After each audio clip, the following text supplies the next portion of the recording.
20 hours from Singapore to O'Hare International with a stopover in Taipei. A business class flight that was little better than a cattle car called economy. And even on my birthday, hardly alarmed me. And returning to Chicago for a brutal meeting with the head of our international stock and share trading desk didn't cause me much anxiety either. Trying to anticipate what would happen back home, on the other hand, was troubling. We landed a little after 8:30 a.m., and I caught a shuttle to the nearby Sheraton Suites Chicago hotel. I had booked the room the night before, so it was available immediately. I dropped my stuff, showered, and headed to the gym. For 30 minutes, I worked out with weights, ran on the treadmill for another 30, and then headed to the shower. This time, I stood under the jets for almost 15 minutes before turning off the hot water and dousing myself with cold water until I was almost frozen. Anyone will tell you that April in Chicago can't be called warm, but I endured until my teeth gritted. Then 5 minutes of hot water to warm me up, and I was as close to waking up as I could be. I headed to the restaurant for the American breakfast I'd missed so much for the past 4 months. Between pancakes, scrambled eggs, bacon, and sausage drenched in maple syrup, I drank 4 cups of coffee and headed to J.P. Morgan on Dearborn Avenue, where I had a 10:30 appointment. I took the elevator to the 8th floor, where the private banking suites were located, and walked through the lobby, showing my ID. From there, I was escorted to one of the small conference rooms and asked to wait. That was exactly how they wanted to play it out. There were 2 cameras set up in opposite corners of the room, and I'm sure they were watching me. I tossed my leather briefcase and laptop on the desk, ignoring the polished wood, and walked over to the window. I stood there staring out at the street without moving. They left me there for more than 17 minutes. I know because I had time to drive to 1020 Mississippi. In all that time, I did not move an inch. During my many trips to the Far East and Southeast Asia, I learned a few things. One of them was face, not to be afraid or show weakness no matter what. Joe Rutledge, Vice President of International Stock and Commodities Traders, walked in, followed by Samuel Young, our corporate lawyer. If it had been just Joe, the meeting would have turned into a brainstorming session on fixing the problem and plugging the bleeding. If Samuel had been alone, it would have been about how to cover the bank's ass from a legal standpoint. But it was just the two of them, so someone got fired, and that someone was me, Adam. It wasn't without a handshake. He gestured to a seat and they decided to sit across from me. The battle line was drawn. What the hell happened in Singapore? It wasn't really a question. We sent you there to provide stability for the young ones, and instead you approved the purchase of $300 million worth of stock in a brand new company listed on the Singapore Stock Exchange with no data other than they claim it's a good idea. Yes. Yes to what? Yes. His face turned from ruddy to purple and a vein protruded on his forehead. Perhaps you'd care to elaborate? Look, Joe, it's all in my report. CA's prospects were top-notch. They dotted all the I's and dot all the T's. The top-to-bottom management team is made up of experts in the field with nearly 200 years of experience. In addition, the project itself has been in development for 50 years, and Deloitte and KPMG confirmed those numbers. I sighed. The oceans have been fished dry, and their aquaculture project is one of the most technologically advanced on the planet and backed by real know-how and capabilities. Then why is their share price falling? He exclaimed. They went public at $17 a share, and now they're trading at $9.55. He tapped his finger on the table. And what did you do? You went out and bought more. Yes, because there's going to be a rebound, and if the price hits 25, as my team and I are forecasting, we'll have half at 17 and half at 9.55. That's a potential profit of $267 million. That's almost 90% profit. He didn't understand the whole picture. Joe, we own 25% of all shares. We are the single largest shareholder. A company that's failing, he exclaimed, sputtering with saliva. That's because the Chinese, and to a lesser extent, the Thais and Vietnamese are short-selling to either sink the company because it competes directly with their own fisheries and threatens their near monopolies in Southeast Asia, or buy it for almost nothing and expand their position in the international fish trade. I nudged him across the table. We must have the courage to stand our ground. It's just a failure. He shook his head. This isn't the crazy 80s and 90s. We have to trade on trust and maintain a positive risk ratio. It's all in my report. I pointed at it again. Your report is nothing more than 50 pages of wishful thinking, he accused me. Anyway, it's not just my decision now. The board of directors has approved my recommendation, and you're out. And so it was Samuel's turn to let me off the hook. The offer consisted of 3 months' salary and almost 30 days of accrued vacation, effectively giving me almost 5 months' salary. In addition, they cashed in my stock options and paid the difference between the issue price and the current price. All in all, I would walk away with almost $800,000, but with a ruined reputation and zero prospects for future employment except at McDonald's or KFC. By 2 o'clock, I had signed all the necessary forms, rolled my 17-year-old 401k into an IRA, turned in all company materials, including my laptop, and was escorted out. I stood on the sidewalk with an empty satchel over my shoulder and a strange feeling in my head like I had a brain aneurysm. I hurriedly caught a cab to get back to the hotel, and my imagination vividly pictured me dying in the street with strangers pointing and staring at me. Once in the room, I grabbed a mini whiskey from the bar, mixed it with 7-Up, and poured it on ice. Blasphemy, I know. I sat down to contemplate my actions. I was 42. I was too young to retire, but I was too old to start over. There was only one option left, and it seemed like a gamble, but on the other hand, would I have the courage or not? I decided that if I didn't have the courage, how could I expect others to have it? So I went shopping. An hour later, I returned with a brand new laptop with Windows 11 installed and ready to go. I downloaded the programs needed to track purchases and sales and got to work. I plugged in a thumb drive with all my Singapore transactions, which I had thoughtfully left in my hotel room, away from my employer, and was ready to go. I checked our savings account. It had $50,000 in it. I had $250,000 each in investment accounts, but I had to give 24 hours notice. I did so, then sold some blue chip stocks I owned and calculated that with my salary and option payments, I would hopefully have over $1,200,000. The money was due in the next 2 days, and I transferred almost the entire amount into an offshore trading account called Blue Sky International. By the time I finished, it was already 9 o'clock. I ordered a hamburger and a beer from room service and pulled out my cell phone. It had been off for over 36 hours. That was the longest time it had been off. I considered turning it back on, but I was mentally exhausted and couldn't handle all that was ahead of me. So I gave up on that idea and laid down on my bed to watch the news. I switched to another channel to see how the world markets were doing, but there was almost nothing I wanted to know about. Whiskey, beer, hamburger, whiskey. Eventually, the jet lag caught up with me and I passed out. The next morning, I had a very early breakfast as my internal clock was still ticking. I drank my coffee and turned on my phone. It was bursting with messages. Help, Dad, Mom is having a breakdown. It was from Dean and Katie. The message was longer, but the gist of it boiled down to this. What's going on with Jean? From my dad. Snap. Happy birthday, and why aren't you answering your phone?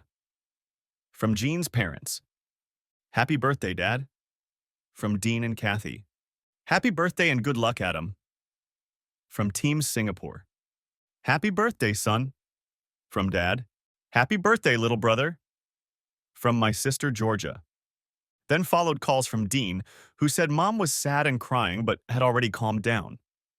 There were no calls from Jean, no birthday greetings, no explanation as to why everyone thought she was acting weird. It was like I didn't exist. I caught the 8:30 flight to Springfield, called home and found my place a complete mess. The kids had left their games, soda cans and plates all over the living room.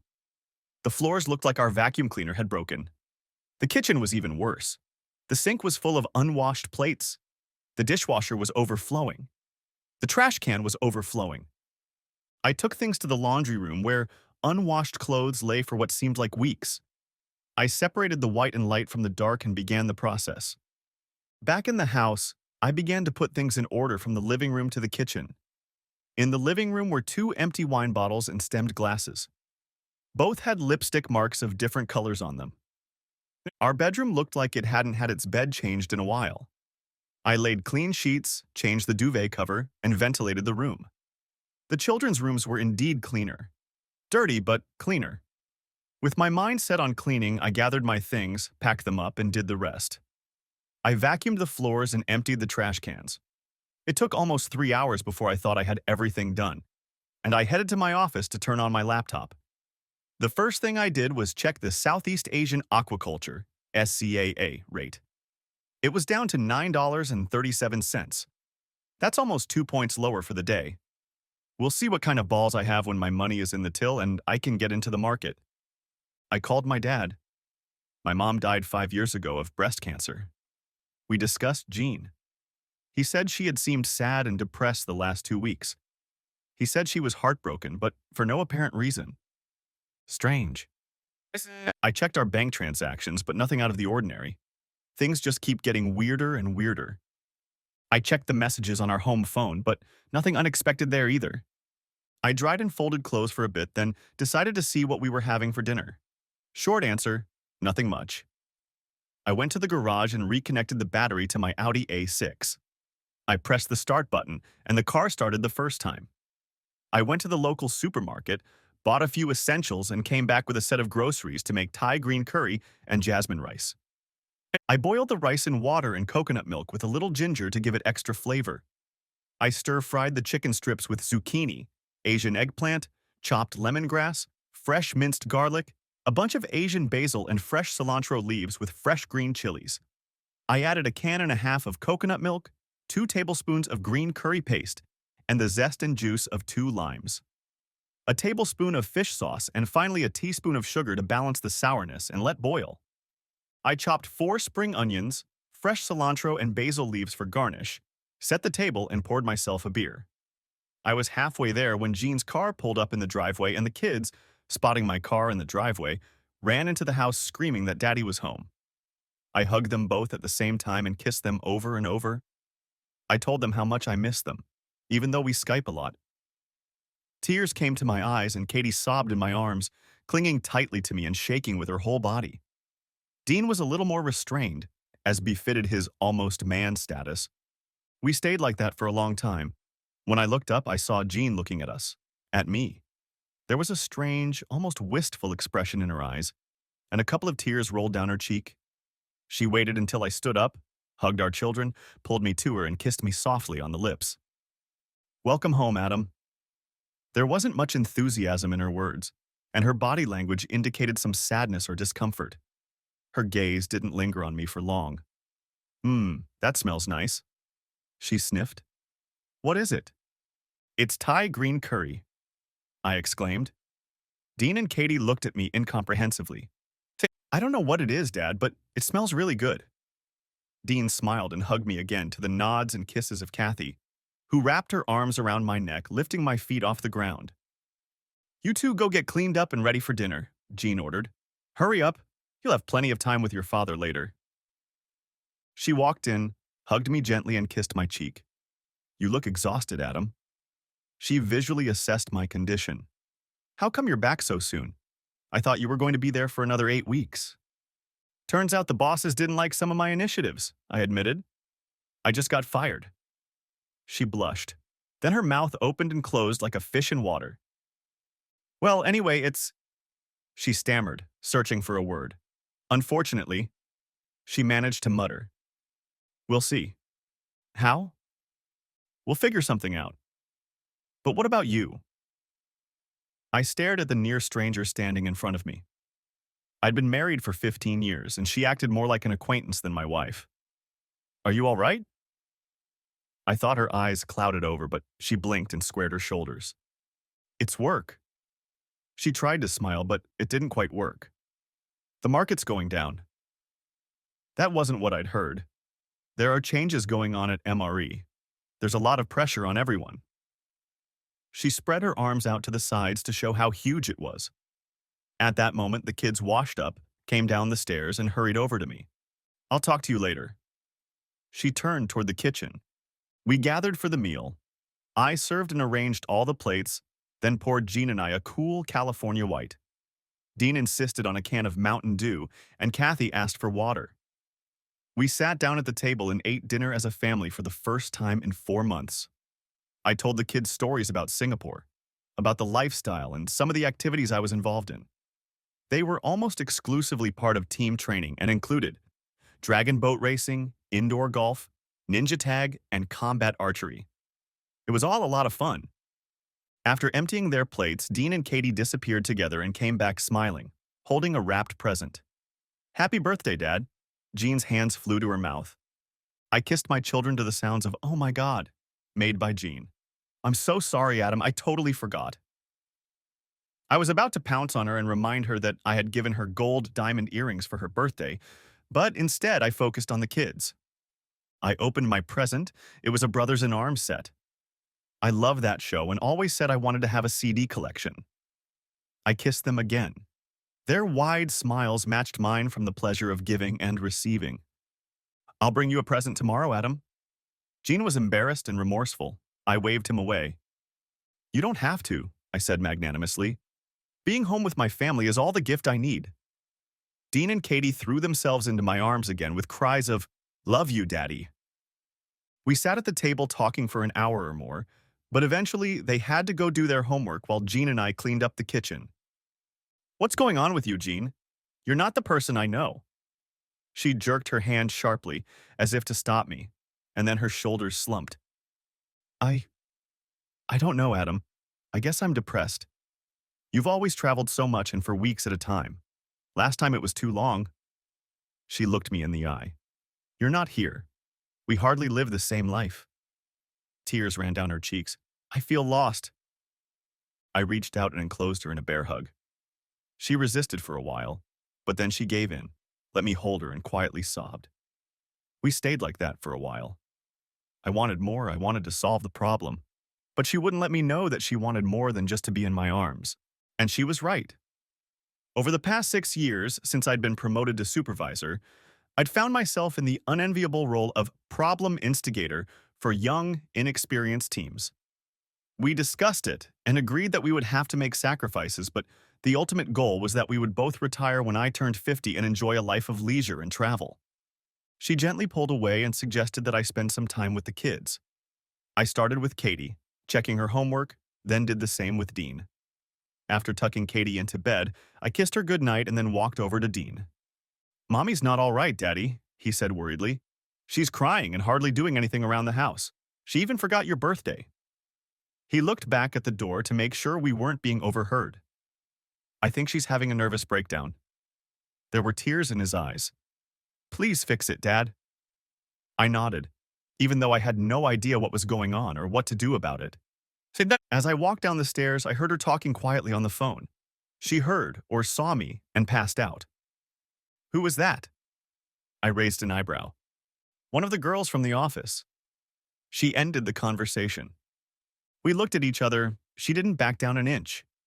Whatever was bothering her, she wasn't going to discuss it, but she looked like she was angry. Angry at me and trying to hide it. I decided it was a much more serious problem, but I could already feel the jet lag kicking in again. And I still had so much to do. At 9:30, I went into my office and checked the Singapore Stock Exchange. They were 13 hours ahead and had been trading for 2 hours. SEAA was trading at $9.90. The stock was up a little. I went upstairs and waited for Jean to finish in the bathroom. She washed her face, brushed her teeth and hair, and walked into the bedroom wearing a low-waisted t-shirt, as she often did when she needed something to wear. I cleaned myself up, brushed my teeth, rinsed myself off, and climbed into bed. I reached for her and she tensed for a moment, then pressed herself against me. Please, just hold me, she whispered in a thin voice. I hugged her for a very long time. This was not the woman I knew. Something was fundamentally wrong, but what? Maybe I'd been away too long. Maybe the separation had been too hard. But she never said anything, not once. Had she fallen out of love with me? Fallen in love with someone else? Had an affair? And then I had a terrible thought. What if she's sick? What if it's a terrible disease and she doesn't know how to tell me? All these thoughts swirled without end, but finally the jet lag and all the high emotions of the last 2 days took their toll, and I fell into a heavy sleep. I dreamed dreams in which I was chasing a nameless and unknown shadow, but I couldn't catch it. I woke up at 4:30, still feeling tired and sick. I decided to go for a run and promised myself to buy melatonin pills from the pharmacy to bring my circadian rhythms back to center time. I was on the road for about an hour, and when I got back, I found that Jean had already left, bringing with her a short note asking me to feed the kids breakfast and take them to school. It was still early, so I went to check my bank account. The money from JP Morgan had cleared, and I transferred it to my offshore account. I checked the SEAA shares, and not only had they lost their previous gain, but they were trading at $8.99. They were not exactly in free fall, but on an escalator leading downward. I was faced with a choice: fix my marriage or fix my financial future. Is it possible to do both? I spent as much time as I could with Dean and Kathy and asked them some general questions about what they had been up to in the months I was gone. The answer was nothing much, unless you counted a few corporate events with my mom's boss, Anthony Miller. They played miniature golf, went to the movies and out to dinner. Kathy didn't notice anything, but Dean apparently noticed my face and jumped up. He was always with his daughter Evelyn, Dad. He defended himself. She always said Mom was such an important part of the company, like we were all one big happy family. Katie nodded in agreement. Yeah, Aunt Evelyn was always with us, she agreed. I smiled at them all and told them I was glad they hadn't stayed home and enjoyed life while I was gone. But now I was back and summer loomed on the horizon and I wanted us to go on vacation and make the most of it. They nodded approvingly and I hugged and kissed them again. I drove them to school and called a few friends to make arrangements to meet up for the morning. Then I called George Tallis, my old mentor. He was my manager when I first came to the trading floor, and he taught me many invisible trends that no computer program or application will teach me. Everything is driven by greed and fear, he told me over and over again. We talked for a while. He still lived in Chicago and was a registered broker, running a small company for a few old clients. We discussed my accreditation. I was registered with the SEC and was a member of FINRA and registered with the Illinois Securities Division and had signed an AML, anti-money laundering, compliance document. We agreed that I would send him an electronic copy of the SCAA prospectus and discuss it later that day. I stopped by the HSHS Community Pharmacy located across the street from St. Joseph's Hospital. It was convenient on my way to my first appointment of the day. I was leaving the pharmacy with melatonin and a few vitamin pills when I noticed Jean and Evelyn Miller coming out of St. Joseph's Hospital. They were holding on to each other and looked like two women bound together by a shared grief. I stealthily watched them as they walked with their heads down and shoulders bowed, bereft of hopes and dreams. They climbed into the Uber waiting for them and disappeared into the flow of traffic. What the hell was that? I ran through all the options I'd been running through in my head since the evening, but nothing came out.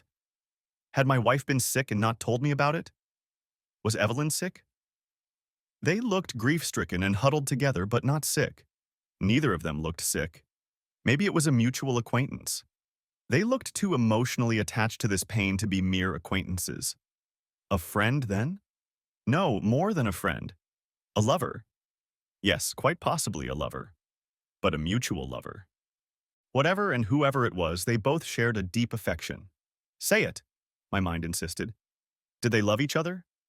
Perhaps, but that wasn't it. Shit. So now what? So I did the rational and logical thing, or at least as rational and logical as was possible under the circumstances, and went to the meeting. I talked about the possibility of participating in SEAA and left nothing out, including a waiver. At the first meeting, Julian Knowles said he would contact me later after discussing it with his investment club. The second meeting was with Aaron Goldstein, an old-fashioned retailer with a lot of money. He liked the idea immediately, and after spending some time at his computer shifting money around, he agreed to transfer $10 million into my trading account after the paperwork was done. I was having coffee at Starbucks on Monroe when George called. He liked the prospectus and had a group of interested investors. We agreed on a sliding fee structure so that the higher the yield, the higher the commission percentage. I called my dad, discussed the SEAA opportunity with him, and he said he'd like to invest $100,000. He would wire the money the next day. I then discussed with Gene the whole situation I was in. He fell silent, and I could mentally see him scratching his head. My father's reasoning was slow and methodical. He worked as a risk analyst for one of the major insurance companies in the state. When he responded, it was with concern. Her behavior resembles that of a woman in mourning. Well, she wasn't mourning her mom or dad. They were both disgustingly healthy and lived in Arizona. Apparently, they liked the warm and dry climate. She had no siblings, and her few cousins were scattered all over the country and were almost strangers. We talked for a long time longer while I pondered his thoughts, and finally I was forced to agree with him. He withdrew, but not before saying he would send me the number of a private investigator whose services they had used regularly in the past to investigate insurance fraud. I returned home, called my contacts in Singapore and Southeast Asia to understand the mood in the country, and recreated the risk assessment profile for SEAA. It turned out to be virtually identical to my report. The numbers were rational, the management team was sound, the project was in its infancy, but the decisive fact was that all members of the management team had put their own money into it. And that was the decisive fact. They weren't just in the game, they were betting their future on the success of the project. That strengthened my position. Everything was ready. All that was left was to wait a few hours until SSE opened and I could start trading. While I waited, I dialed the number of a private investigator. His name was Clarence Williams, and I found his LinkedIn profile and a small company website called Discrete Solutions. There were no pictures of him there.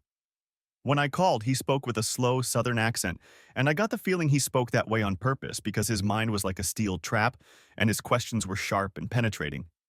He asked for an advance of $5,000 and said that since my father had given him so much business in his day, he would start the next day.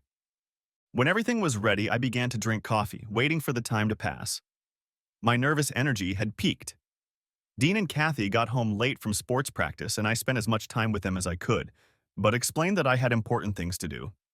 Jean came in tired but more determined than the previous evening. I bought Chinese food on the way home, she announced as she entered my office and kissed me on the cheek. Are you working? Hi, Jean. She didn't say a single affectionate word, and I didn't say anything back either, just like when I was a kid. I wish we could eat as a family, but I have to work from about 7 today. Okay, that's fine, I guess, she said uncertainly. I have a present for your birthday. She held out a small gift-wrapped package. The small card read, Happy birthday, Adam. Love, Jean. To my 3 cousins, I had sent more personalized cards. Inside was a bottle of Hugo Boss aftershave. I thanked her and she leaned over to kiss my parched lips. I could very well have been a 3rd cousin. We ate as a family. Dean and Kathy talked about how their day had gone. Jean wasn't much of a talker. We discussed some of the changes that had occurred during my absence. Dean complained that the old skate park had closed and there was less and less for teenagers to do in town. Then Kathy said that she thought it was a good thing that Mr. Miller, Mom's boss, had turned the house into a shelter for abused teens. I turned to Jean, raising an eyebrow. Well, yeah, I might have mentioned that, she admitted. Tony wants to organize a conservation project, and this is his way of doing it. She was very superficial in her details, and I sensed she was hiding a lot. I'm surprised. I didn't know Miller was into that sort of thing. I really was surprised. I thought he was from the country club. His wife, Lynn, started doing it while she was still alive, and he continued after she died. She informed me somewhat smugly, or was it something else I couldn't figure out. He often used empty houses he owned for it, but now he wants to turn one of them into a permanent establishment. Why? Why not? She almost pounced on me. It's a great cause and much needed. It doesn't seem like the city or state does much. A lot of these teenagers end up on the streets, she wanted to say, but stopped when she heard young ears perk up at the table. I glanced at Dean and Kathy, nodded my head toward the door, and they withdrew to give Jean and I a chance to have an adult conversation. Why now? That's exactly what I meant. I looked at her intently. There was something about it. Something she wasn't saying. No. Her face became impassive and something flashed in her eyes. Now the opportunity has presented itself. She nodded, as if to confirm the correctness of her words. Ah, good. It certainly sounds like a great idea. Springfield could definitely use it, I said, smiling at her. She smiled back, and we both got up to clean up the rest of the food. I tried my best to keep a pleasant expression on my face and not frown. She had lied to me. Maybe not everything, but now she had a good reason and it was out of the question. Secondly, her body language suggested she knew a lot more, and it had something to do with the personal. I helped clean up, took out the trash, and told her I was going to work in my office. It was still an hour before trading opened in Singapore, so I sat down at my desk and thought about the situation.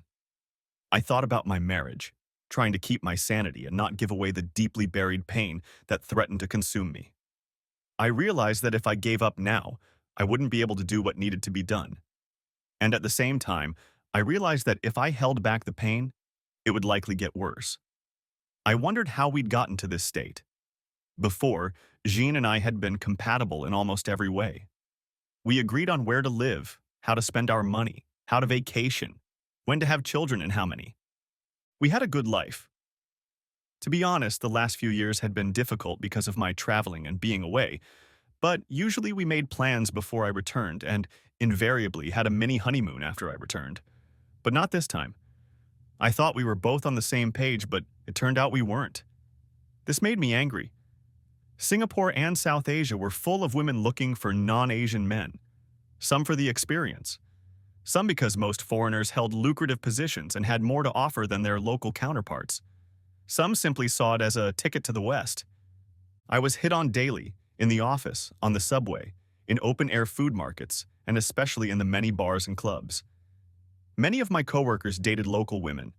Some even housed them in their apartments as de facto servants with privileges. Personally, I found this practice disgusting and exploitative, but no one cared about my opinion. The only reason I thought about it was that of the 10 times a week that I turned down a beautiful woman, I did so because I was married. Moreover, I was married to a woman I loved and who I thought loved me back. But her behavior and recent actions made me wonder if that was really the case. I looked back to see if there were any warning signs leading up to this, but other than a near breakdown in communication over the past few weeks, I found nothing. There was much to ponder, but right now I needed to focus on work. When the Singapore market opened, CA was trading at 8.49. I cautiously and methodically walked inside. There were many sellers and very few buyers, and any large purchase could cause a riot.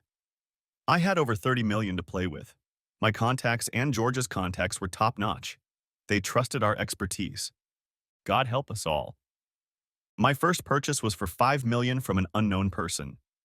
Then, an avalanche of stocks hit the market as worried investors hoped to unload and salvage what they could. I was willing to bet it was my old company dumping shares at the insistence of head office. I kept buying shares at 5 million apiece, expecting the price to stabilize, but it was in free fall and kept falling despite my purchases.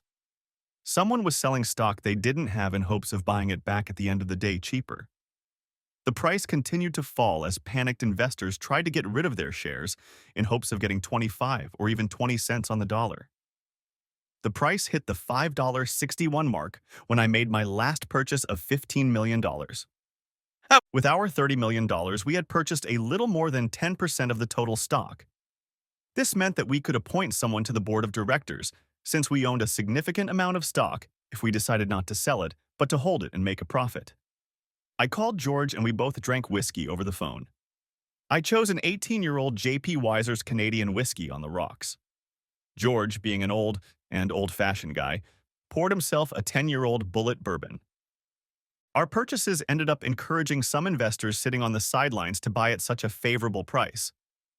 As a result, by the time I left the house, the price had risen steadily to $8.72. The short sellers were stranded and losing money. I wiped my eyes and looked at the time. It was almost 2 o'clock in the morning. After cleaning myself up in 5 minutes, I quietly climbed into bed and passed out on the melatonin pills I'd left in the car. I woke up late the next morning. Everyone was downstairs. Dean and Kathy were finishing breakfast. Jean was on the phone. I heard her say something about time is of the essence. When she saw me, she said goodbye to the person on the phone. Work. She gave an exaggeratedly flippant shrug. She poured me a cup of coffee. You must be up late? I nodded, taking a sip. So, did the trade or something go well? I mimicked her and shrugged unresponsively. She had no idea that everything but our house depended on SEAA. It's still early. We'll have to wait and see. I waved my hand. Okay. She walked over and kissed my cheek. You still look tired. I'll take the kids to school. With those words, she walked out of the kitchen, calling out to Dean and Kathy as she went. They shouted, "Bye and love you, Daddy," and left. I poured a second cup and headed to my office. I checked the closing price of the stock and was pleased to see that it had gotten a late boost when the market mood changed and closed the day at $10.14. Those who held the stock must have been pleased. Those who were short selling must have been bathing in blood. Good. It was time to stabilize the stock and start trading according to its potential, away from the games being played by hostile entities. I washed my face and started sending out emails and making calls. The first thing I did was to make inquiries about our investment crowd. To do this, I started with the Miller Real Estate website. It was business as usual, the vision and mission of the company with testimonials from happy sellers and buyers. There was a section about the company's social responsibility program, the point of which was to help teenagers in trouble. They called it New Horizons House. They claimed to provide housing, food, training, counseling, and help troubled teens find jobs, finish school, and get off the streets. I couldn't find anything else on their website, so I turned to Facebook. I found Anthony Miller on Facebook, and there turned out to be a lot of pictures of his cars, vacations, people he knew and interacted with. There was also a recent group photo from one of the corporate events. The entire MRE team was there, Anthony standing in the center, with his daughter Evelyn sitting to his left and Jean on his right. Two things caught my eye. He seemed to have lost a lot of weight and looked much older and, if not worse, haggard. The second thing I noticed was that Jean was holding his hand and looking at him instead of at the photographer. It didn't mean anything, because you can read anything into moments like those in Renoir's paintings, but still. I looked through Jean's Facebook pages, and there was nothing much there but a few old photos and posts about the family, including the two of us, at a time that in my mind had come to be defined as better times. There was nothing but good news about her work, school, and sports. Everything was so banal and routine that it held no interest. The last picture of us together was taken more than 2 years ago. Evelyn's Facebook page had many pictures with Jean over the past few years. Some of them showed her with Jean and Anthony, but there was nothing objectionable about them other than the fact that they were spending time together. The last messages were somewhat cryptic, about the meaning of life and prayers to God and the universe for positive results. I had another conversation with Clarence Williams. Please call me Clarence, Adam. I've worked with your father for so long that I feel like I know you. I told him I wanted to expedite the investigation. He said he'd try, but it would take as long as it took. Then I called my father.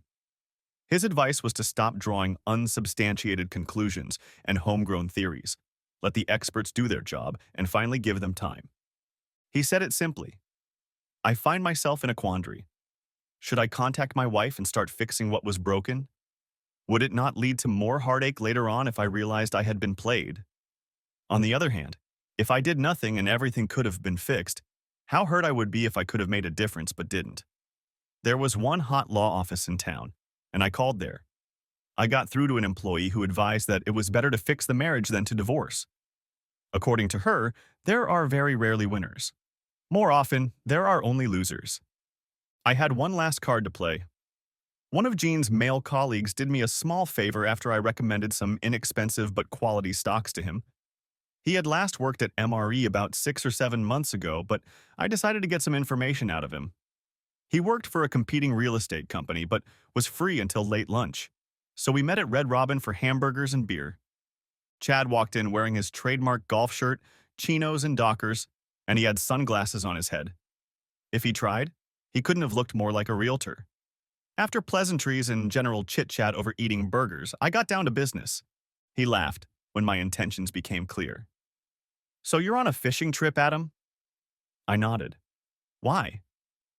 I'm trying to understand something about MREs. I limited my explanation. Something's come up that's been bothering me. He turned serious. Everything changed when Tony lost his wife Dot to cancer. He seemed to lose his drive for a long time. Then his daughter became the driving force, and over the next year or so, he seemed to find himself again. He paused and looked at me shrewdly. Your wife and he became very close. She was sometimes referred to as his office wife. He paused to gauge the effect he was having on me, and I gestured for him to continue, because my throat constricted, and I was afraid that if I tried to speak, I would snap into a scream. I didn't see anything inappropriate, but you know how cruel office gossip can be. He scratched his head. One thing I can tell you is that Tony, Evelyn, and your wife spent a lot of time together. But you weren't home that often, were you? I shrugged helplessly. We talked about the subject without adding anything new. He was about to leave when he suddenly remembered something. You do know that Anthony was rumored to have been diagnosed with cancer, right? We said goodbye, but I stayed and called St. John's Hospital. I presumptuously asked what room Anthony Miller was in. It turned out that he was in a private room in the oncology ward. I paid for lunch and went home. I had a lot to think about. That evening went about the same as the previous two, except that, after getting cleaned up, I went out for whiskey and an appetizer. For a while, I sipped and puffed away. The neighborhood was quiet. Jean came out with a glass of wine in her hand. Can we talk, Adam? Shoot. You went on the MRE website, she accused me. Apparently it was a little more advanced than I expected. I guess if they intercept visitor data, they can use it to make contact. And? I want to know why. Why what? Why did you go to the company's website? What did you expect to find? I assume you also checked everyone's Facebook page? She looked at me, hesitant to say the wrong thing, to start an argument or confrontation. We'd been married long enough for me to recognize the signs. What did you expect to find? Exactly what I found. I made a poker face. And what was that? Why are you questioning me, Jean? I'm not questioning you. It feels like you're spying. Social media pages hardly qualify as personal space. I laughed, and she blushed. Evelyn said you also went on her Instagram, she accused. Really? Yeah, She took a deep breath and tried to pull herself together. Why are you acting like this? How? Like this, right now. Why do you think that, Jean? I looked at her stone-faced and blew smoke in her direction, knowing how much she hated it. She waved her hand, dispersing the smoke, and spilled some wine on her blouse. Please stop, Adam, she began to cry. In a normal situation, I would have enclosed her in my arms, but not this time. Why are you crying, Jean?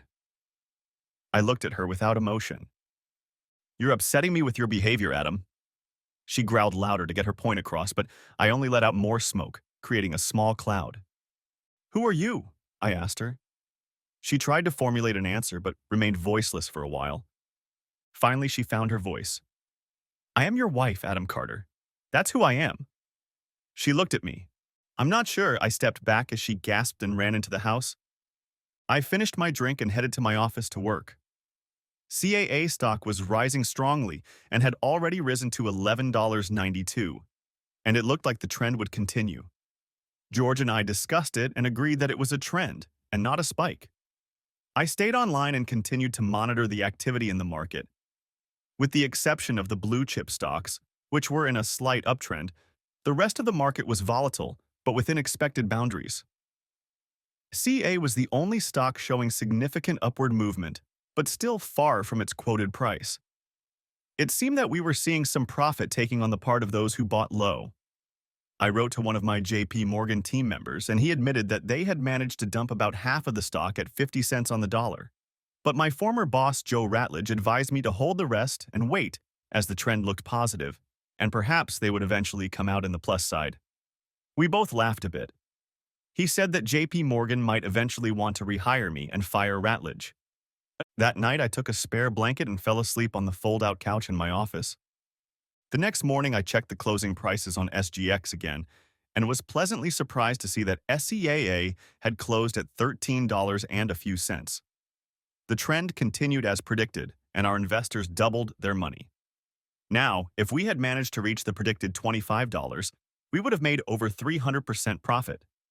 I made breakfast and called the kids to eat while I drank coffee. I completely ignored Jean all morning and then drove the kids to school. After dropping them off, I headed to the gym and went to IHOP for a very late breakfast. I made a few phone calls, and when I got home, I had a 2-hour meeting with George. We talked about starting a combined brokerage company with offices in Springfield and Chicago. We discussed the idea and agreed that he would start working on the structure and equity of the new business, and I would develop a plan to go to market. I was in the process of drafting the document until late in the afternoon when I heard Jean walk in. She was alone. I left Kathy and Dean at the Beckers for the night, she informed me. We need to talk. She invited me to come into the living room. She poured me a bourbon on the rocks and herself a glass of wine. I sat down and waited for her to start. Usually whoever starts talking first loses, so I sat in silence, sipping my drink until she got excited and started, "I don't know what you think I was doing while you were gone, Adam." "I haven't thought about anything yet." "Well, you're being very disrespectful and ungracious to me." The woman was right about that. "Is that how you feel?" I raised an eyebrow. "Disrespectful?" She started to nod, but then realized it was hypocrisy and took up water. "I'm sorry, Adam. You're not home anymore. We're like two strangers." She snorted with some satisfaction at her brief description. "So after 17 years, we're strangers because I've been gone for 4 months? All the Skyping, all the texting, all the phone calls didn't matter? I was under a lot of pressure and you were far away." She wiped tears from her eyes. "But you're my husband, and I'm your wife, and that's all that matters." She flashed her eyes, daring to contradict me. She stood up and withdrew. I sat there sipping my bourbon, wondering if this woman had lost her mind. As she spoke, I could hear her cell phone ringing, but I couldn't make out the words. Soon, all I could hear was the murmuring of the water in the bathtub. It was some time before she came downstairs.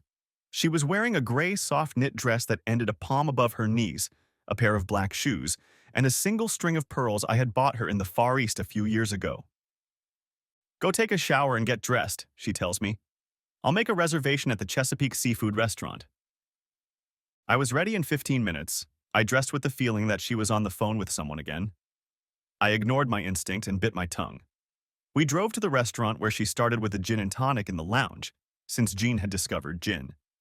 I deliberately beat her to it by ordering a Singapore gin sling. Later, when we were seated in the dining room, she ordered a hot pot of mussels and I ordered half a dozen oysters and a half shell for first. We drank Chardonnay and talked about the kids. She didn't seem very concerned that I'd lost my job. "You're one of the smartest people I know, Adam. I believe you'll find a job quickly." She smiled at me. Apparently, she didn't realize that I was now an outcast in the corporation. "Anyway, our savings will help us get by until you get settled." I almost snorted with laughter and concern. She had no idea that our entire future now depended on my stubborn unwillingness to admit that I was wrong about SCAA. Nevertheless, the evening got better, not worse, as we discussed friends, parents, and the usual everyday topics that are the foundation of any marriage. She asked about some of my former coworkers she met at company parties.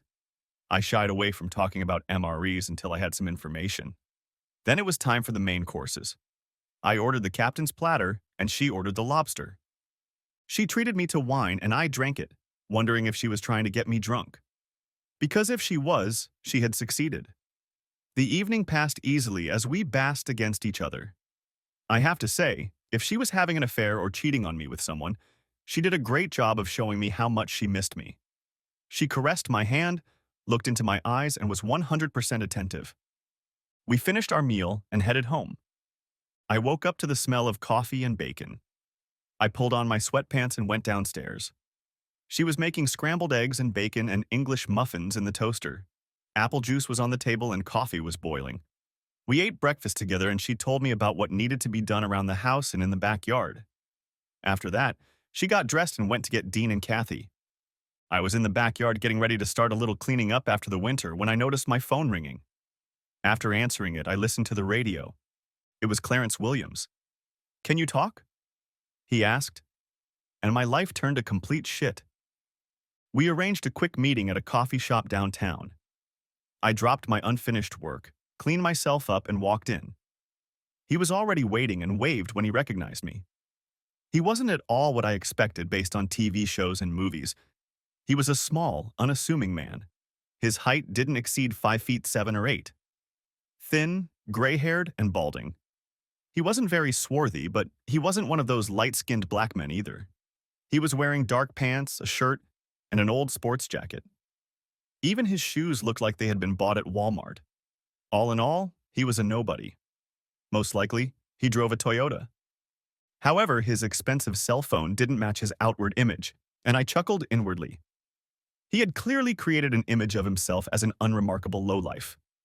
We shook hands, and his firm grip further confirmed my impression of who he really was, as opposed to the image he had created. He cut to the chase without further preamble. Let's not beat around the bush, Mr. Carter. We didn't catch your wife at the hotel or in any secret meetings. He held up a hand to stop me from interfering. But we have plenty of corroborating evidence that she's been having an affair with her boss, Anthony Miller, for at least 2 years. That seems to be an open secret in the office.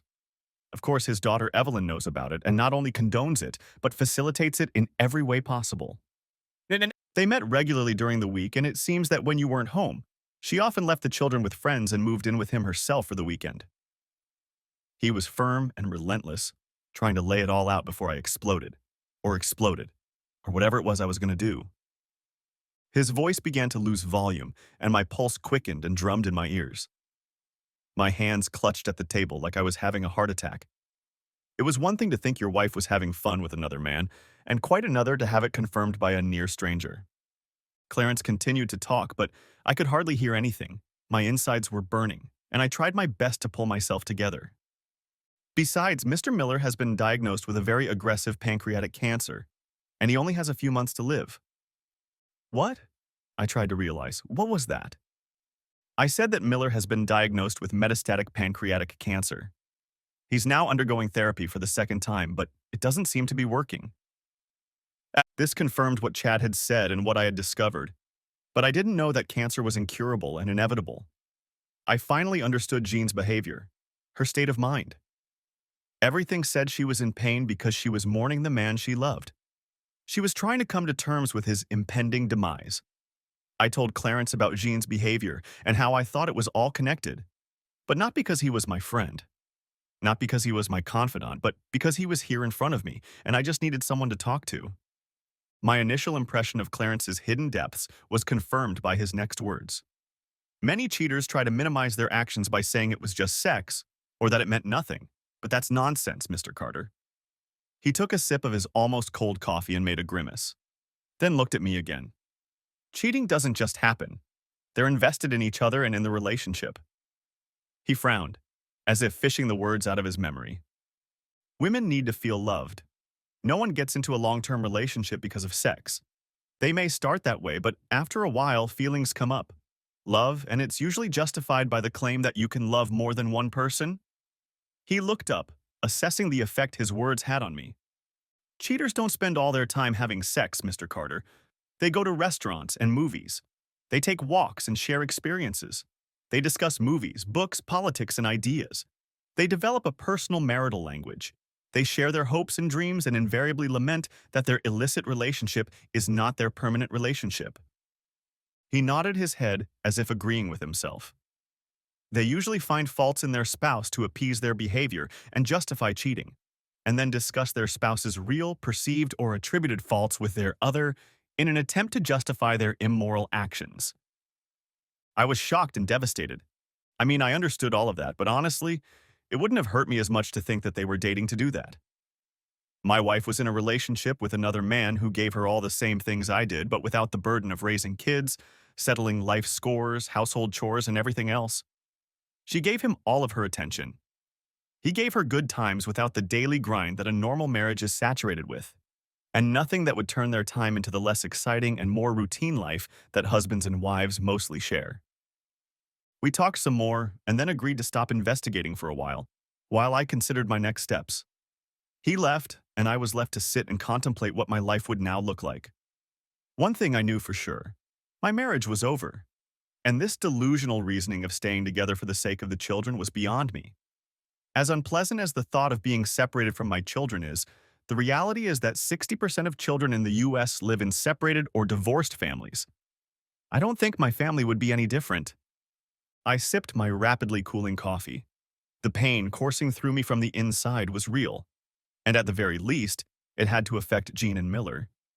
I tried my best to suppress my emotions. These angry, hurt, anguished, and somewhat irrational thoughts wouldn't help me. I thought back to my work in the Far East, where I had to deal with many old-style executives. They tended to view business and even life from a multi-generational perspective. They also behaved like the Southern Europeans. If two families went to war, there was and would be no reprieve until one of them was completely wiped out. Easier said than done. I was not the head of a triad or the godfather of the mafia. I was just an ordinary man living a fairly ordinary life. I had no superpowers, no omnipotent ally who owed me a great deal. The only thing that was certain was that I was alone in this endeavor. I asked for more coffee to be brought in and thought for a moment, contemplating how I would get my revenge on a dying man. As far as Jean was concerned, it was simple. Something she loved and treasured had been taken from her. In other words, everything she valued in life. Easier said than done, but a plan had already matured in her mind. But first things first, my real and immediate problem was Miller. I knew he hadn't made any promises of fidelity to me. He wasn't married to me. He was married to Jean. But he knew she was married and went after her anyway, thus disrespecting me, my marriage, and my children. Something had to be done about the intelligence. My anger, fueled by pain, began to flare up with renewed vigor. All my early psychological examinations at work had revealed, among other things, two traits that needed to be monitored and controlled. First, I was risk-averse, which was certainly a double-edged sword to keep an eye on in a company characterized by a conservative approach to trading. And second, I was stubborn to the point of becoming intransigent as soon as I chose a position. And it was these two traits that drove me now. I retaliated regardless of the consequences, and I didn't back down until one side was defeated, even if that side was me. The germs of a plan began to form in my head. I called Clarence and, without going into detail, asked him to find as many troubled women as possible that the Millers had helped through their program. It wasn't a fully formed plan, it was mostly just another fishing trip, but I was catching big fish. In 2014, I was transferred to our Kenya branch for 3 weeks, and on a free weekend, I joined a local team for some deep-sea sport fishing in the Indian Ocean. There, I learned some valuable lessons. You can't fish for marlin. First, you fish by trolling with brightly colored bonito spoons, the local name for a small tuna known in the United States as false albacore, and in Hawaii as kava kava. You bait a live muskie, then thread a fishing line through it, bait hooks along the length of its body, and catch a marlin using it as live bait. On that trip, I was both lucky and saddened to see a marlin fighting for its life, and vowed that this would be my only attempt at big game fishing.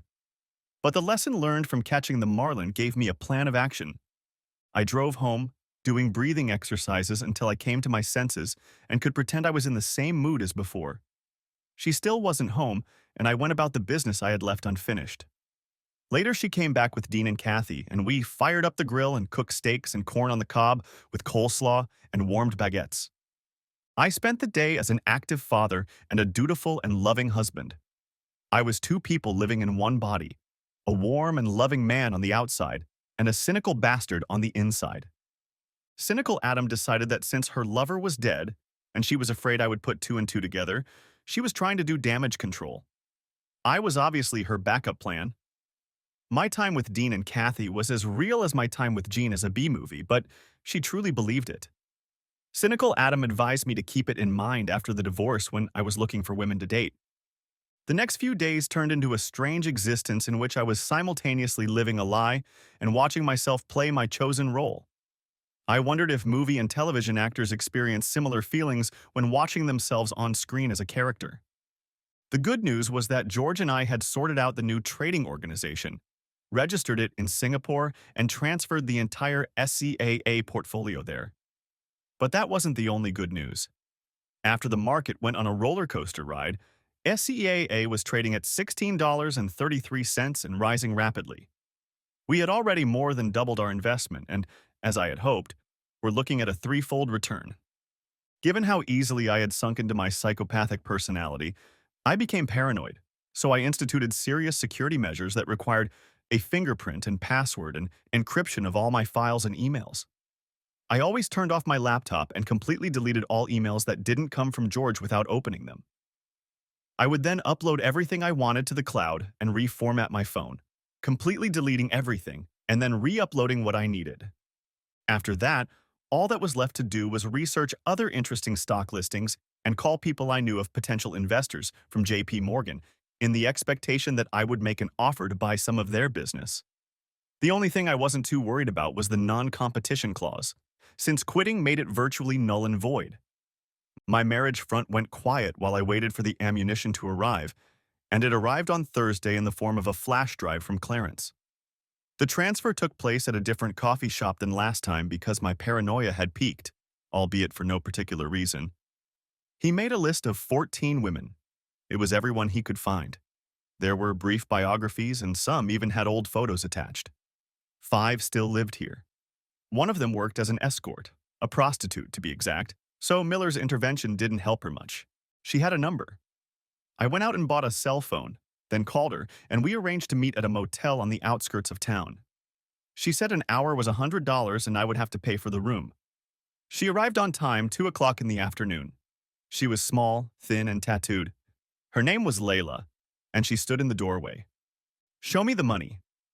Those were her first words. I pulled $200 out of my pocket, placed the bills on the bed, and gestured for her to sit down. I raised my hand to stop her. "How do you feel about making 1,000?" I asked, but she jumped up, grabbing her bag. "I ain't doing shit, mister." "No shit," I assured her. "I'll pay for the information." "What kind of information?" "I want to know about the home for abused and vulnerable women you were in a few years ago." She wasn't sure, but after some thought, she agreed and told her story. Briefly, she said that she left home as soon as she left school because she hated her stepfather and ended up on the streets. Eventually, having lost all hope, she began selling herself for food and lodging. One John, when she didn't want to fulfill his requests, threw her into the street like garbage. She was found by passers-by who called the police. She was taken to the hospital, and someone contacted Mrs. Miller, who offered her a place in the house once she was discharged. She lived there for almost 6 months, she said, until the rules and regulations bored her and she left. She finished her story, and we looked at each other in silence for a while. Her story was typical, though no less tragic. I wondered if what I was about to do would be another case, but the lust for revenge took over everything else. "When you lived in this house, were you bullied right away or did it start later?" She blinked rapidly, trying to comprehend my question. She started to shake her head, no, side to side, then froze. I could see the gears turning in her head. "How much?" 5,000, I think." I started to haggle. "Why?" I thought about it for a few minutes. She may have been an uneducated prostitute, but her negotiating skills were good enough for any corporate boardroom. "Miller destroyed my marriage, and I want to destroy it." I looked at her for signs of indecision, whether she'd do it for the money or for the greater good. 20,000. She smiled grimly, watching me like a hawk to gauge my reaction. I hesitated, figuring out how plausible her offer might be. She smirked and looked at me. "What?" "I can see you pondering whether spending 20 grand on an unimportant man would help you." Damn. This young tattooed woman was on a roll. She leaned toward me and we ended up nose to nose. "Give me 25, and I'll show you the power of the Me Too movement in action." I told her we had to plan it out and arrange to hand over the money. She told me that she wanted the money to start a new life elsewhere as she had a young daughter and needed to get out of the business. I honestly offered her that if it worked out, I would get her a job in Chicago, and her eyes lit up. "Really? For real? You're tricking me just to get what you want?" She looked both hopeful and scared at the same time, like a kid who's about to get candy but knows it could be taken away at any moment.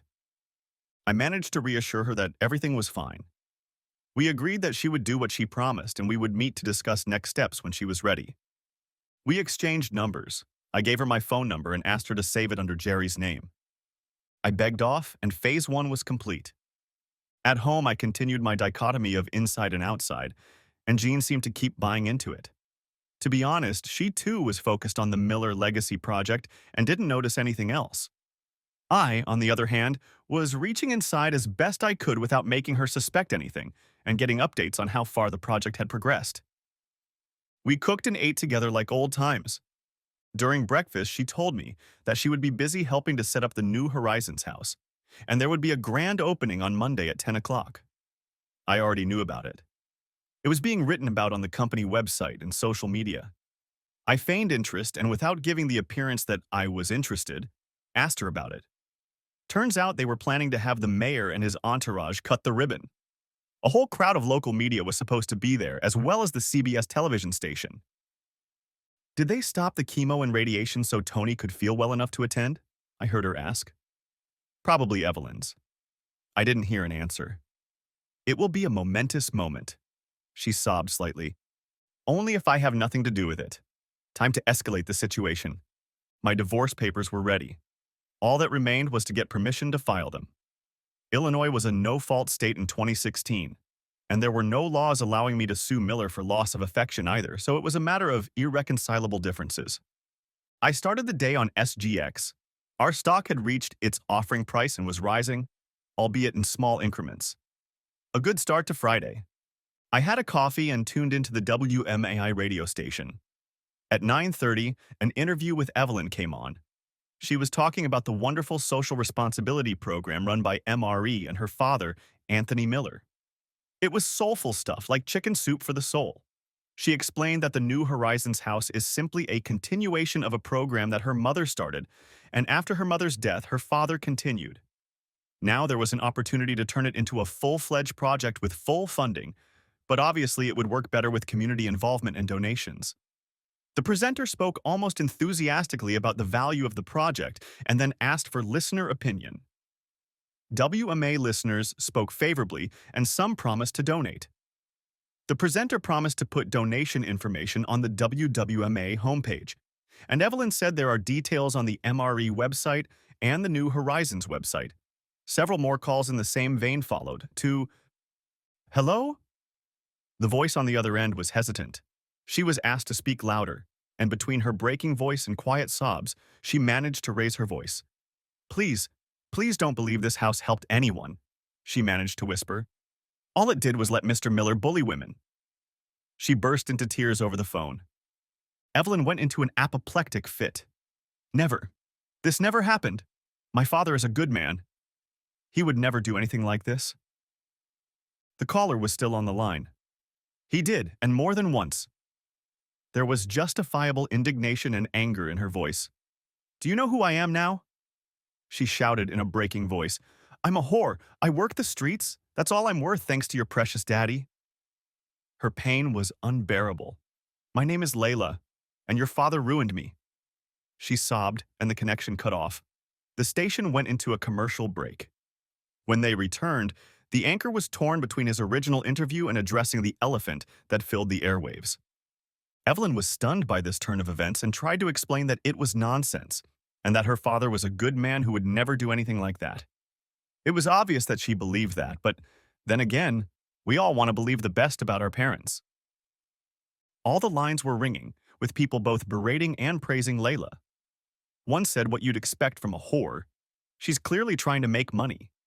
Some wanted to ask questions of Evelyn, while others suggested that the authorities, whoever they were, should intervene. The talk show host was no fool. It turned from a little low-interest story into an emotional maelstrom, with listeners adding their opinions on what was real and what wasn't. The fury reached its peak when a well-placed voice came on the air. My name is Rita. I don't want to give my last name on the air. Her voice was shaky but determined. But I left it with your producer so I can be contacted. She took a shuddering breath. Anthony Miller bullied me too. And the lines went in different directions. One listener called into WTAX to discuss what was happening on WMA. In the next minute, the line filled with pro and con votes on each side. A short time later, a woman called in. She spoke in a thin, frightened voice. I'm a married woman with children, she cried, and I had hoped to put all this behind me, but Mr. Miller is after me too. She broke down and sobbed on air. I'm so sorry, I promised. I promised I wouldn't say anything, but I can't live with this. I was young. I needed help, and he made me do anything to him. I couldn't say no. I didn't know how. She disconnected. There was a long silence before Master could say anything. It sounded like he was crying. I called Vicky, an old high school friend who works at the local newspaper and does news on 2 regional radio stations. I asked if she had heard about what was going on at WMAY and WTAX. She had heard. I told her I was concerned because my wife works for MRE and the New Horizons project. I asked her opinion. She wasn't sure, but she was going to look into the matter. She said that if it was true, it would be the biggest case of violence in Springfield in 2 generations. By lunchtime, the story had gone quiet on the air. None of the radio hosts wanted to offer an opinion. However, social media, especially Twitter, went wild. At first, opinions were divided into 54 and 50 against, but within hours it turned into a raging witch hunt, and woe betide anyone who sided with Miller. Hundreds and then thousands of women took to the stands to tell their stories of abuse from a variety of sources. Some were detailed, others were nothing more than an admission of "me too." Some were so graphic that they could be categorized as X-rated. Within hours, it was impossible to distinguish truth from nonsense. The information went viral and spread not only across the states but entire continents. I passed out from a massive headache. I reached for the Tylenol. The day was early and the kids were still in school. From the stress and emotions I had experienced, I was sweating and feeling dirty. I undressed in the laundry room, walked naked to the shower, and collapsed under a stream of warm water. I sat down and cried like I hadn't cried since my mom died. In fact, I cried harder. Losing my mom was a knife in my heart, but it was a knife in my soul. I had crossed a line that could no longer be crossed. Nietzsche's saying that he who fights monsters must be careful not to become a monster himself accurately described me. Miller had done bad things to me, but I had unleashed a firestorm that had already lost control. All I could do now was hang on and pray. I picked up Dean and Kathy and drove home to make chicken stir-fry with noodles and a small oriental salad on the side. We waited for Jean, but there was nothing. I tried to call her, but her phone was off. Finally, we ate, and I put the plate of food for Jean in the microwave and the small bowl of salad in the refrigerator. Dean, Katie, and I sat down to play the Forbidden Island board game, and Jean was still gone. By 10, the kids had dispersed to their bedrooms, and I was alone in the living room when she walked in. She looked as if she had just been through a crucible. The shadows over her eyes lay in rivulets. Her hair was a mess, and she possessed the aura of a woman whose world had just crumbled. "You heard," she sighed with a shudder. "Have you heard all the nasty things they say about Tony?" She groaned and collapsed into the chair. I handed her a large glass of brandy, which she gratefully accepted, drinking half of it in one gulp. "Yeah, it sounds like your boss is a predator," I told her in an even, unemotional voice. "Where there's smoke, there's fire." "No, Adam, he's a good man. He would never do anything like that." Time to move on to phase 2. "Jean?" She looked up from her brandy. "Obviously you didn't know the man very well. You don't know me." I turned the screws. "You and I have no secrets. We're husband and wife, so you know what I'm capable of, just like I know you." I held her gaze. "You may know Miller as your boss, but who knows what he's really like?" I watched the conflicting thoughts and emotions play across her face. No, he's a good man. He would never do anything like that. I would know." I cast a helplessly confused look at her. "But how is Jean? How do you know?" "I mean, he's your boss, your coworker. He could be hiding a million secrets." I didn't interact with him that often, but I always felt like he was hiding something. "He's the kind of guy you wouldn't leave alone with your wife or daughters." She sighed. "And he's, you know, has he ever tried anything with you?" She turned white and I pretended not to notice. No, never. How can you even ask that?" She tried to snap but ended up just staring at me dumbfounded. "Because you're a beautiful woman, Jean, and if what they say about him is true, he must be very amoral." She burst into tears and looked deeply into her brandy glass but found no answer there either. She finished it and headed upstairs tiredly. She said hello to Dean and Kathy, wished them good night, and then I heard the shower running. I finished my cognac and headed to bed. By the time she got out of the shower, I pretended to be half asleep. She came downstairs in her robe. I climbed out of bed and headed to the landing. She was talking to someone. From the sound of it, probably to Evelyn. She repeated nightmare several times. Then she asked, "But why? Why isn't any woman saying she was attacked?" Finally, she said she didn't think it would go away that easily. How right she was. She made a second call. "Hi, Tony," I heard her say. I caught scraps of phrases in which she was telling him that everything would be resolved and it was some big misunderstanding. I barely heard her remove herself to the kitchen, but I caught her last words. "I love you too." I heard the microwave beeping and she spent some time alone, probably snacking. By the time she went to bed, I was asleep. Saturday, I woke up first and made breakfast and then drove Dean and Kathy to sports practice.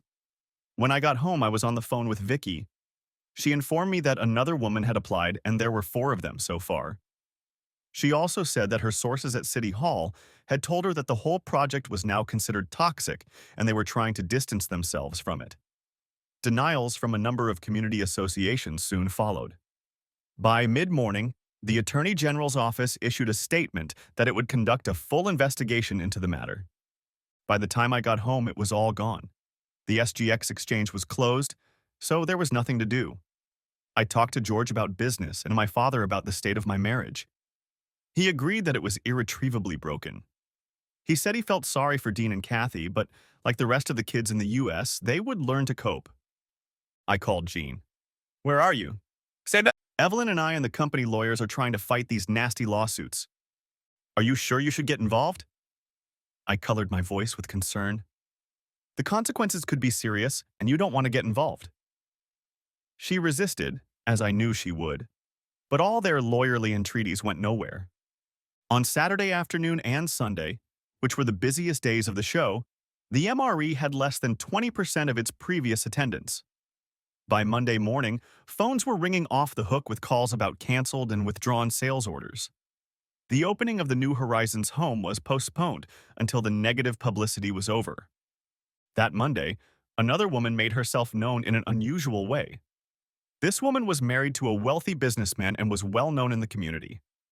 According to her, she spent a total of 8 days in the house before she gave her name, and they contacted her parents.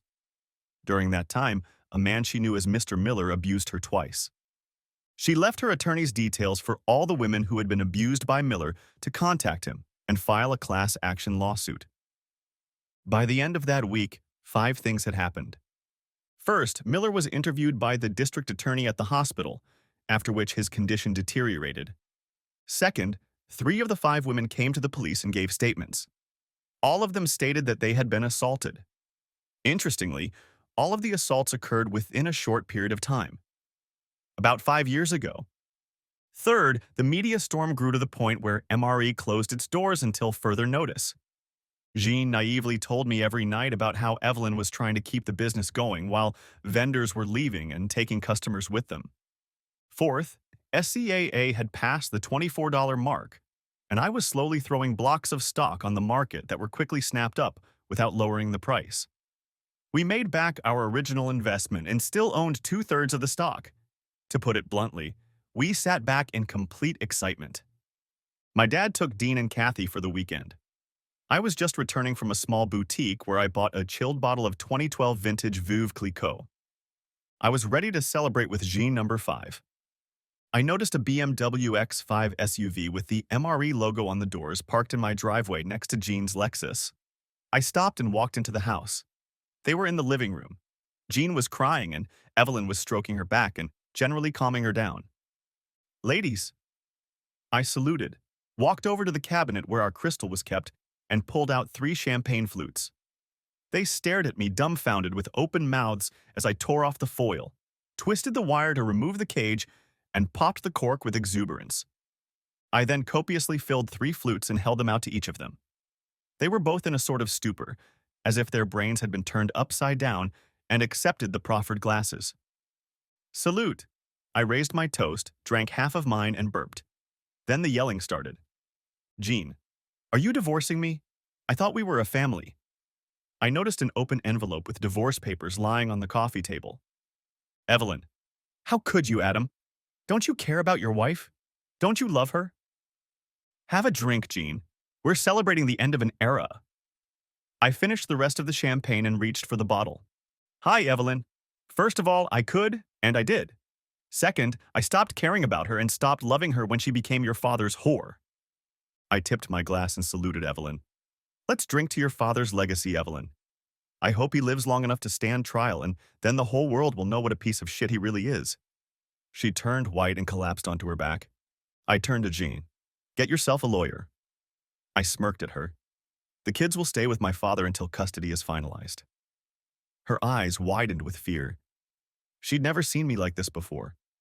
It seemed I had turned into the very monster I feared. Evelyn dropped her flute on the carpet, making a mess. They looked at me the way one looks at a madman with his finger on the trigger. Not for champagne, then. You left me alone for so long and so often. I needed human companionship. She tried to justify herself but couldn't meet my gaze. I understand. I grinned unfunnily. So how are you dealing with it now? But then Evelyn pounced on me again. And how many women did you sleep with while you were away from home? You men all want your women to be angels when you're away from home, and you do whatever you want. Don't think all men act like that piece of shit who gave birth to you.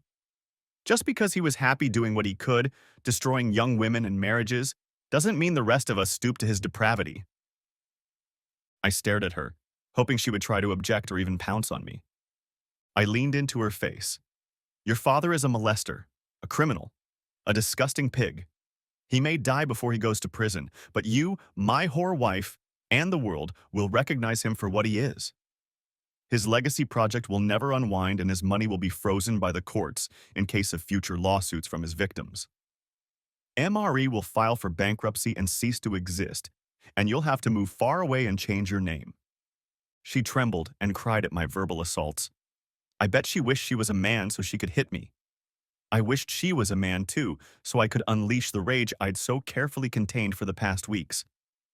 It actually occurs to me, Evelyn, that you probably helped set these girls up like Ghislaine Maxwell did with Jeffrey Epstein. Her mouth worked soundlessly at the horror I was laying out.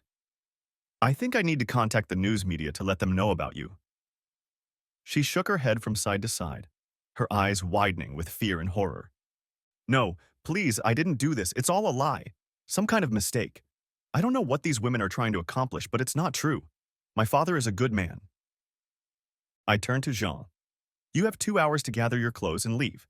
When I get back, if you're still here, I'll call the press and make a statement. What's more, I'll invite them to interview you about your involvement in this horrible crime. Screw you, she spat at me. I have nothing to apologize for.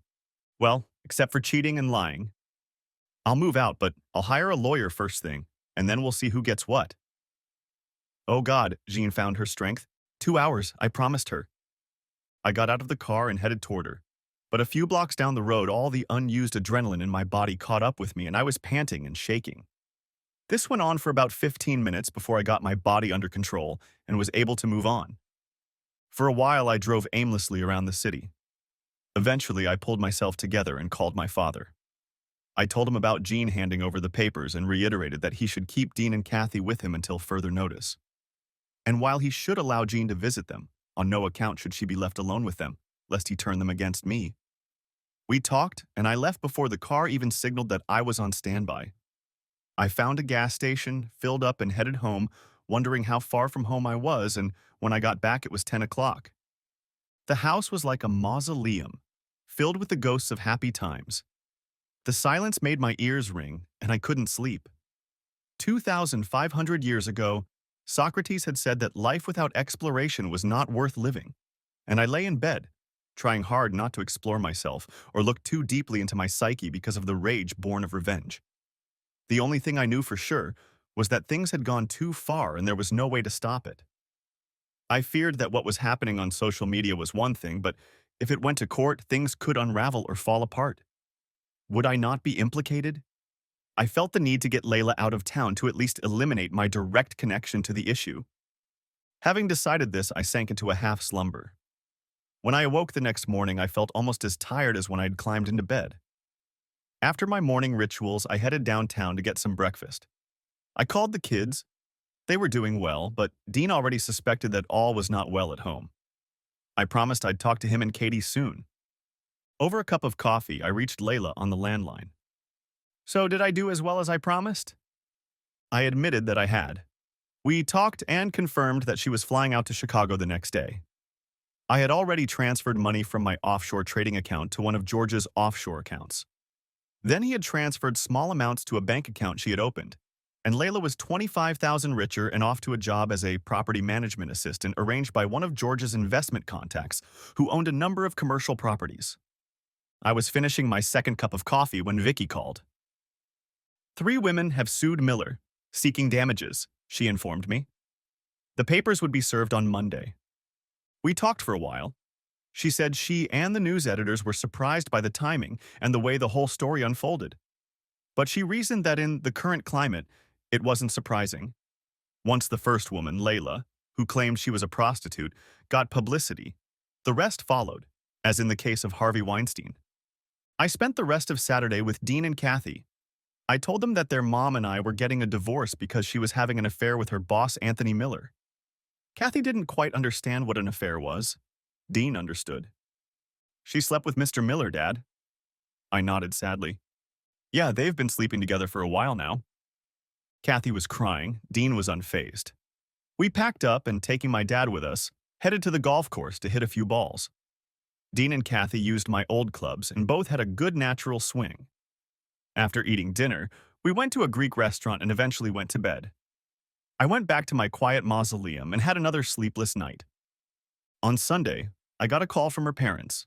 They wanted to know if there was any hope of reconciliation. For the sake of the child, they said. How can I reconcile with a woman who has been having an affair with her boss for years? I asked. And he happens to be a maniac. Maybe Jean even had something to do with it. There was a collective sigh. Living in Arizona had weaned them off the bomb that had fallen on Illinois. It'll all come out in court, I assured them, and walked away, leaving them with a shattered view of their daughter.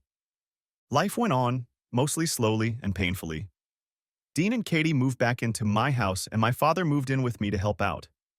Essentially, I was left with a business that was gaining momentum as George and I were getting a lot of positive feedback. By the end of the second week, the hype around Millar had subsided somewhat. Vicky informed me that a fourth woman had joined the class action lawsuit against Millar. But not Layla, I thought. That was odd. She was edgy enough and, it seemed to me, mercurial enough to get her piece of the pie. Well, that was a mystery for another day. I had a meeting between Jean's lawyers and my lawyers about the division of property. I set up investment accounts for Dean and Kathy's education out of our combined cash or near cash so they couldn't be touched. My last paycheck and payments from JP Morgan were going directly into my offshore account, and her lawyers were still trying to get documents from my previous employer. So while they suspected there was some sort of golden handshake going on, they had no idea how much. But it was only a matter of time before they subpoenaed the HR documents. I offered to pay her nothing, as she had a job and was generally making good money. She argued that there should be at least $250,000 in cash and direct assets. I assured her that they were lost on unprofitable stocks. Both Jean and her lawyer said that was bullshit, but I laughed. Take the deal, Jean, or I'll take away your house payment and we'll fight over it until you run out of money for lawyers. I'll cripple you financially. Why are you being such an asshole? She looked at me. I deserve half of what's left of our marriage. Go to your second husband and ask him for money, Jean. It sounds like you had more of a marriage with him than you did with me. But you'd better hurry. He may not have any money left after those poor assaulted women get what he did to them. Nah. I wish I could say it was all over after that, but it wasn't. It wasn't at all. It dragged on for months, but most of the cards were in my hands, and righteous anger kept me on my toes. She hesitated from meeting to meeting. At one, she claimed that I made her and Miller's relationship look much more serious than it really was. At the next meeting, she blamed me for her behavior. She then inquired as to why we had to divorce and that we couldn't work things out. The next time I heard her say she was going to give me to the cleaners. At another meeting where I refused to give in, her lawyer said he would get her back in the house immediately. I gave her the biggest grin I was capable of. You better be careful around me, Jean, or I will go to every possible media outlet to expose your complicity in this case. She lost her whiteness and turned gray like a heart attack victim. Try it and see what happens to you next.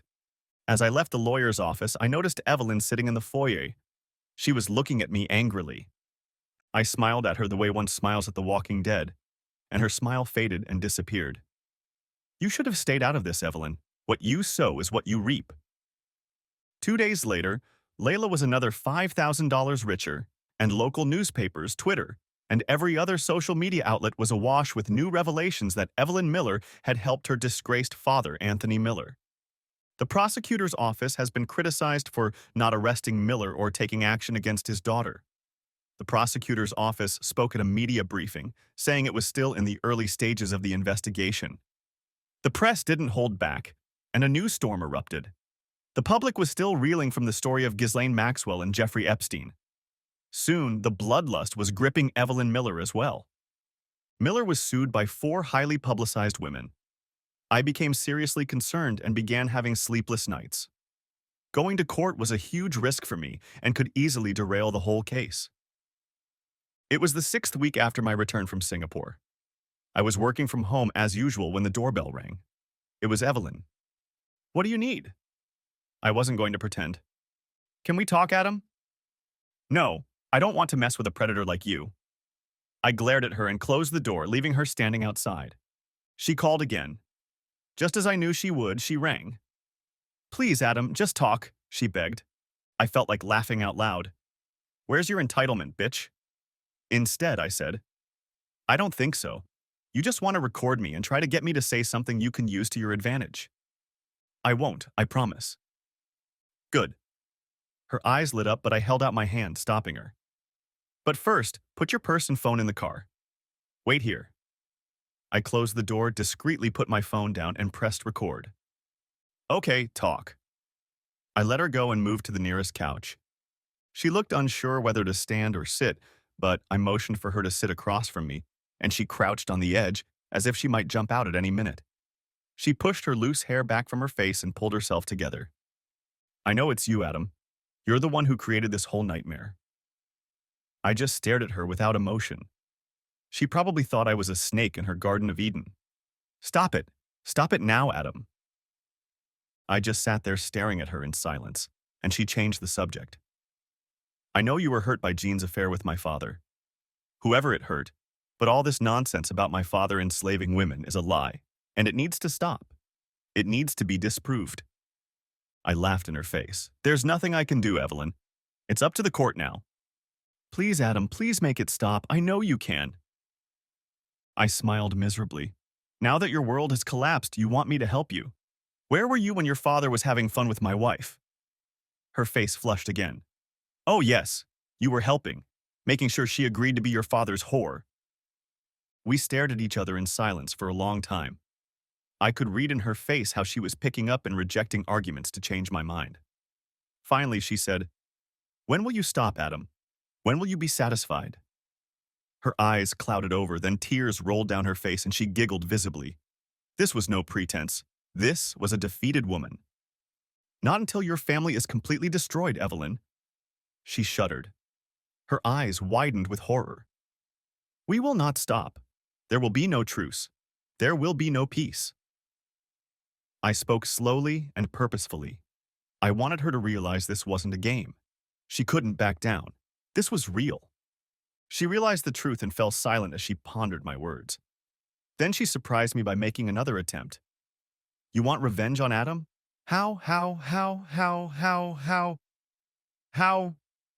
She clasped her hands together and stared at the floor, unable to meet my gaze.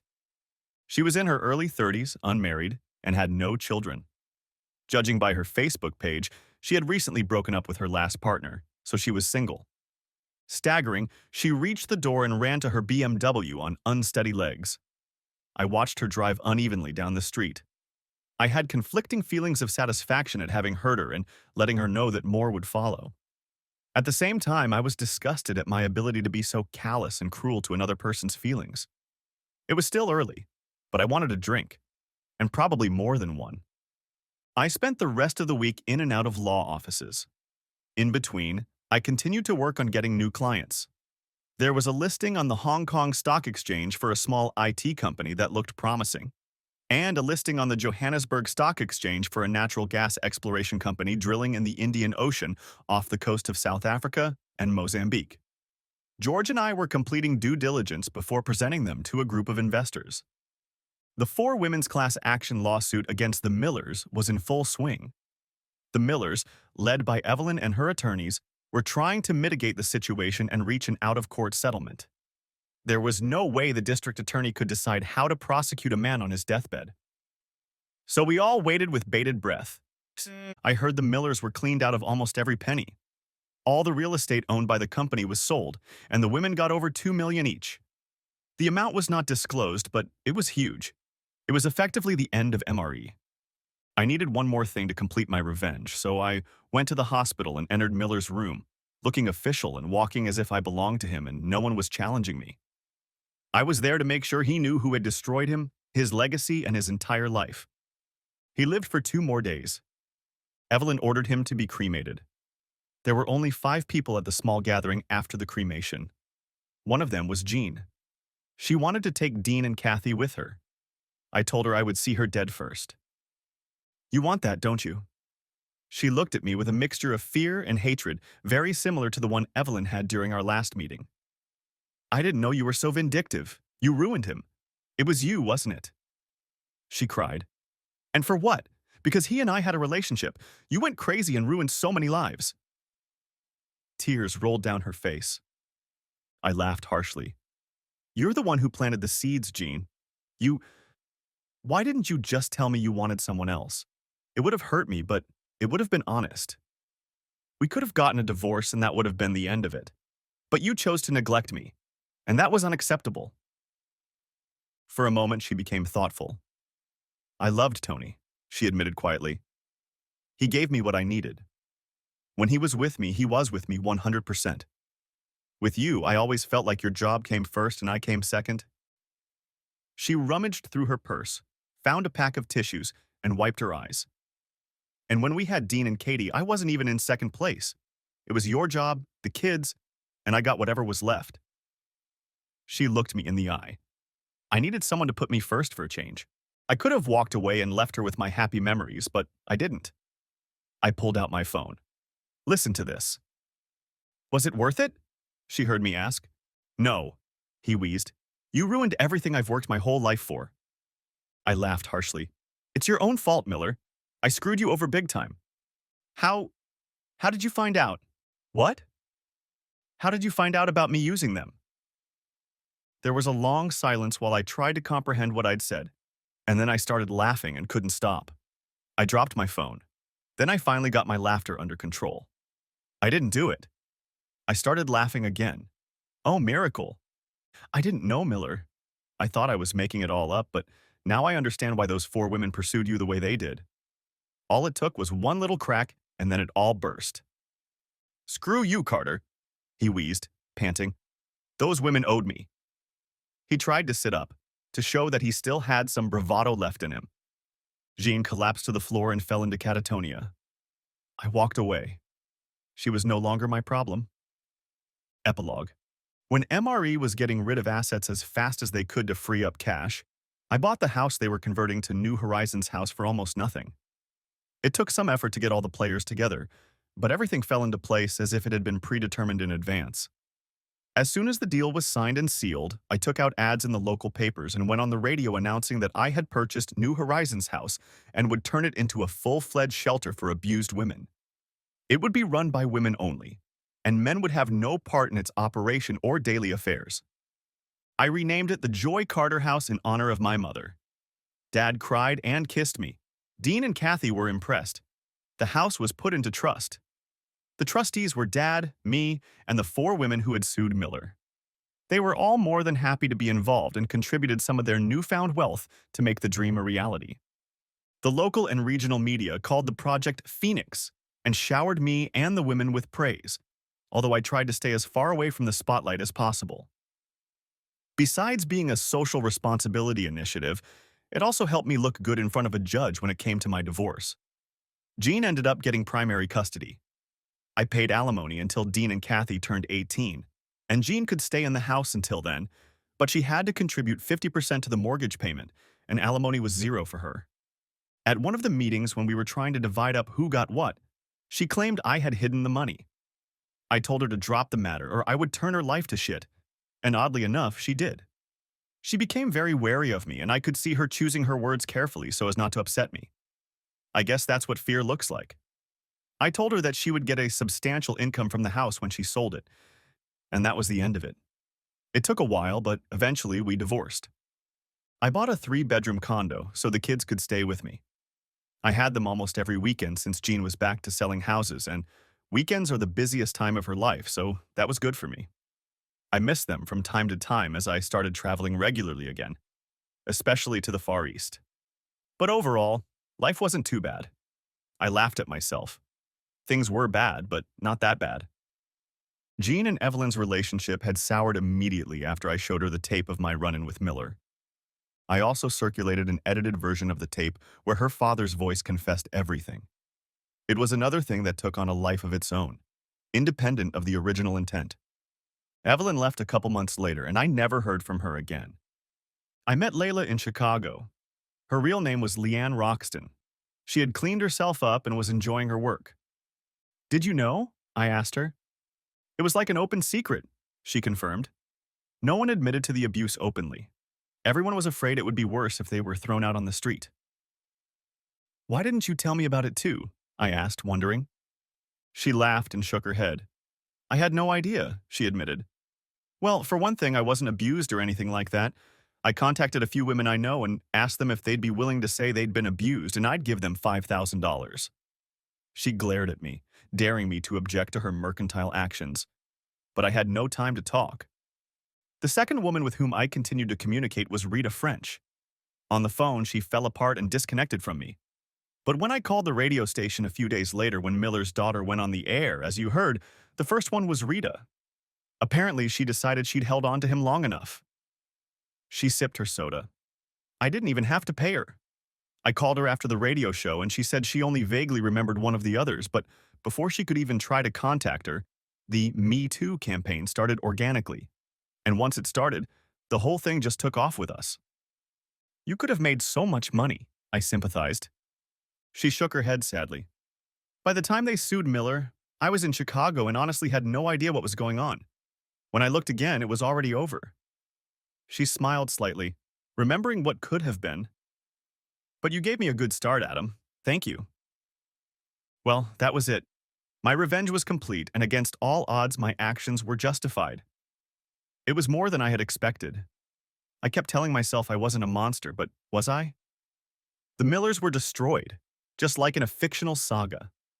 I had learned the lessons of revenge and executed them in ways I never dreamed possible. Financially, I was doing well, business was booming, and George talked about me buying him out so he could retire. Dean and Kathy were adjusting to life the way teenagers do. Their focus was on school, friends, and sports. Mom and Dad had already moved into the background, becoming handy ATM machines and chauffeurs. Life went on as it was. About 4 years after her divorce, Jean began dating an older man. For a while, they lived together. After a few years together, they were married. Dean and Kathy said he was a nice guy. I was single and had no fantasies, which meant I wasn't seriously dating anyone. I guess I still had trust issues. After a long time, at my father's insistence, I started seeing a trauma counselor and began the process of improving my attitude and life in general, but I still had a long way to go. The end. Thanks for watching. I hope you enjoyed it. Subscribe to my channel and stay tuned for the next videos.